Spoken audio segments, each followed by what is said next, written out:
What's up, you guys? This is Gabriel, and can you hang on a second?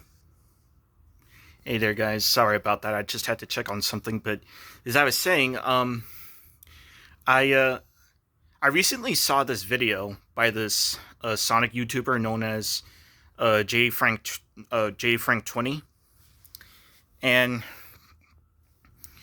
he starts his intro starts off before the video with a with an impression of Sonic saying, "This is Sonic, and you're watching JD Frank 20."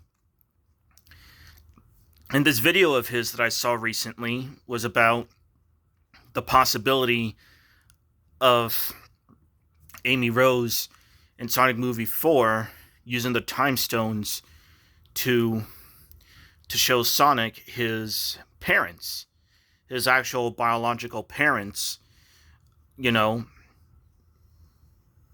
that that he was born to before he was taken care of by Longclaw.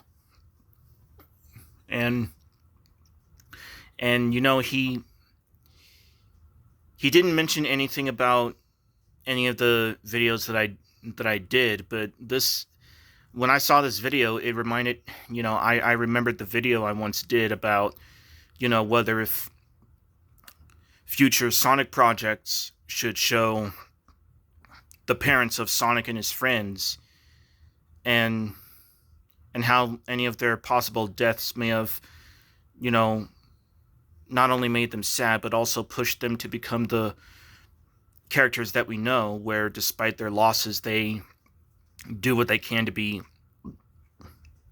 positive. And of course, that goes with the other videos that I did, like, you know, how a spin-off game focusing on Marine the Raccoon could go, and how a possible backstory of hers may have pushed her to be reckless, and Blaze the Cat being understanding of it and helping Marine on her journey. For example, the death of Marine's parents and her whole tribe, and Eggman Negative being behind it. And then I talked about, on James Marsden's birthday, and also the anniversary of Sonic Rush Adventure, of how Marine's friendship with Tom would help him develop much better character, especially after his issues with raccoons. And you know as of by the looks of things, future Sonic projects showing the parents of Sonic and his friends, I just don't see that happening in the games anytime soon. I mean, some say that they're either alive but just absent, or they're probably dead. And of course, as for Cream the Rabbit, she has her mother, but whatever happened to her father remains a mystery. And I also forgot to mention, for Blaze the Cat's parents, she's a princess, and her parents obviously have to be the king and queen of the Soul Dimension. And there's just no way they could be dead. And if they're alive, they're probably just absent from being shown in the games. Or they could be dead, who knows? And, if if any future Sonic projects are gonna show the parents of Sonic and his friends, it seems like that only the movies are gonna do that. I mean, I just mentioned already about the video by JD Frank 20 about Amy Rose possibly using the time stones in Sonic Movie 4 to show Sonic his parents and what they went through before they died, you know? And maybe showing what caused them to die. And who could it be that killed his parents? We don't know. But yeah, all this, you know,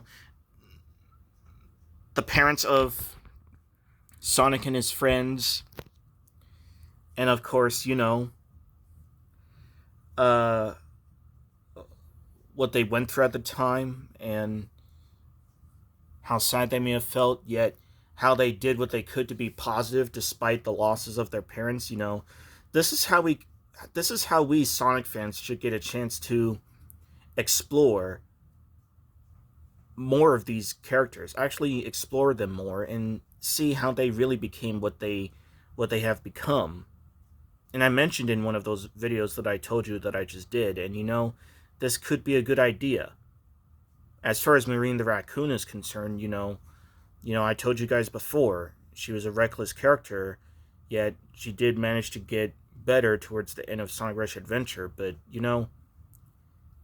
if they could just do a spin-off game focusing on Marine the Raccoon, and we see her confessing to Blaze that the death of her parents and her whole raccoon tribe and even the destruction of her village is what pushed her to be reckless, and Eggman Negative was behind it. That's an opportunity for Blaze to develop even better character of herself and be more understanding, and maybe possibly help Marine on her journey. And if Paramount does something similar in future Sonic movies,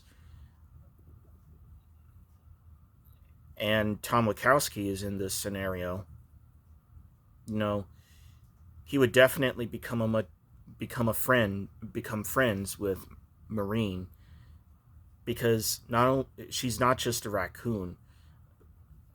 She'd definitely be a child who deserves to be loved and supported, and this would help Tom come to realize that raccoons aren't always annoying.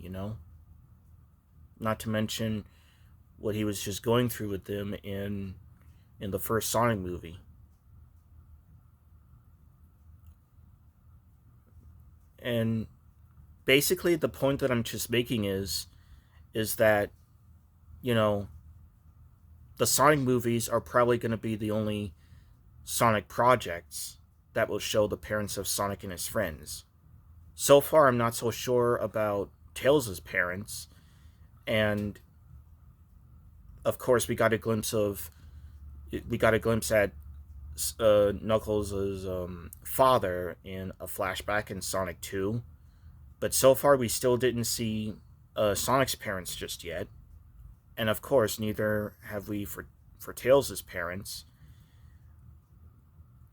And as far as Shadow is concerned, unlike in the games, Shadow is not created by Gerald Robotnik. And as you guys may know, Shadow was created in the games with Black Doom's DNA, and with Shadow being from another world like Sonic in the movies, then there's a chance that Black Doom may not exist in the Sonic movies. And basically the point I'm trying to make is, the Sonic movies may be the only Sonic projects to show the parents of Sonic and his friends, or rivals, whatever. And as far as the games are concerned, I'm not entirely sure about the games, and if it happens, it probably won't happen as much. So what do you guys think? Will the Sonic movies be the only Sonic projects to show the parents of Sonic and his friends? Or will Sega do the same thing with the games as well? I mean, every project, no matter which original project they're based on, they'll try to be different. And sometimes they'll try to be similar too. Anyway, thank you all for watching this video, and I'll see you guys next time. So long.